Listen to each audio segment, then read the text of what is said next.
on va étudier aujourd'hui la 4e Mishnah du 2e chapitre aujourd'hui. Alors, en fait, cette Mishnah est liée à l'auteur précédent de la Mishnah Bet, c'est Rabban Gamliel, le fils de Rabbi Yehuda Hanassi. Dans la Mishnah d'avant, Mishnah Gimel, il avait dit « Soyez prudents avec les autorités, car elles ne rapprochent une personne que pour leur propre intérêt. Elles se montrent amicales au moment où elles en tirent un profit, mais elles ne la soutiennent pas au temps de la détresse. » Sous-entendu que par rapport aux autorités, c'est-à-dire quand elles ont besoin de nous, alors elles nous respectent, mais dès qu'elles n'ont plus besoin de nous, a priori, alors elles pourraient ne plus du tout nous soutenir. Dans notre Mishnah Dalet, il dit deux choses. Et après, donc dans la Mishnah Dalet aussi, on voit l'opinion de Hillel. Donc il dit assez retsono keretsonar kede chez assez retsona kertsonor batel retsoncha mipne retsono kede shvatel retson acherim mipne retsoncha. Dans la Mishnah, on voit beaucoup le mot ratson, qui est la volonté. La Mishnah dit donc fais sa volonté comme ta volonté, afin qu'il fasse ta volonté comme sa volonté, annule ta volonté devant sa volonté, afin qu'il annule la volonté des autres devant la tienne. Donc, montrer que si on fait la volonté d'Hachem, alors Hachem fera notre propre volonté. Ensuite, Hillel, donc on a dit que c'était le fils de Rabban Gamliel. On dit Al tifrosh minat tzibur, ne te retranche pas, ne te dissocie pas de la communauté. Al tamen atbicha yom motar, ne sois pas sûr de toi jusqu'au jour de ta mort. Ve'al talit ravecha ach tagia minkomo, ne juge pas ton prochain avant d'être à sa place. Ne dis pas une chose qu'il est impossible qu'elle soit entendue, car elle finira par être entendue.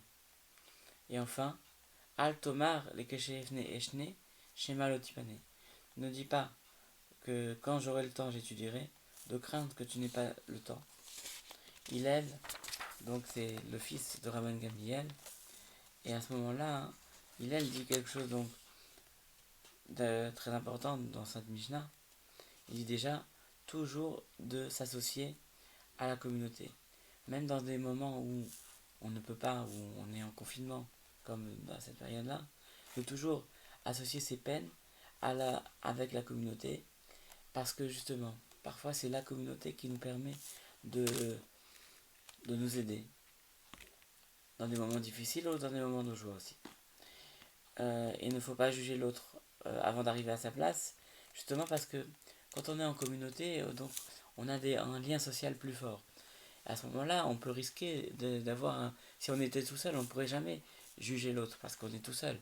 Mais quand on est en vie en communauté, alors il faut faire attention de savoir comment juger l'autre et de ne jamais le juger sans se mettre déjà à sa place.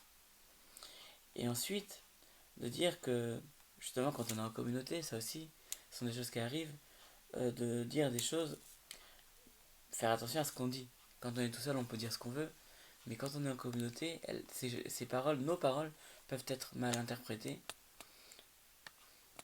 Et enfin, ne dis pas quand j'aurai le temps, j'étudierai.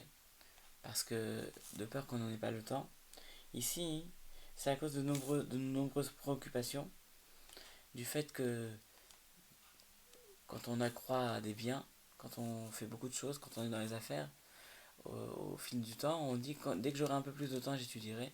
En vérité, même quand on est dans les affaires, il faut toujours fixer un moment pour l'étude de la Torah, aussi court soit-il, de sorte que ce temps-là soit l'essentiel de notre journée, montrer à Kadosh Baruch Hu que ce temps-là, cette demi-heure d'étude, cette heure d'étude que l'on fait, soit véritablement l'essentiel, et le reste soit soit au contraire accessoire. Et à ce moment-là, Kadosh Baruch Hu non seulement va nous augmenter le temps de notre business afin de pouvoir mieux étudier, parce que l'étude, c'est sûr, l'étude ne se fera mieux que si effectivement on a l'esprit libre, et c'est à ce moment-là qu'on pourra mieux étudier. À demain pour une nouvelle Mishnah des Maximes des Pères.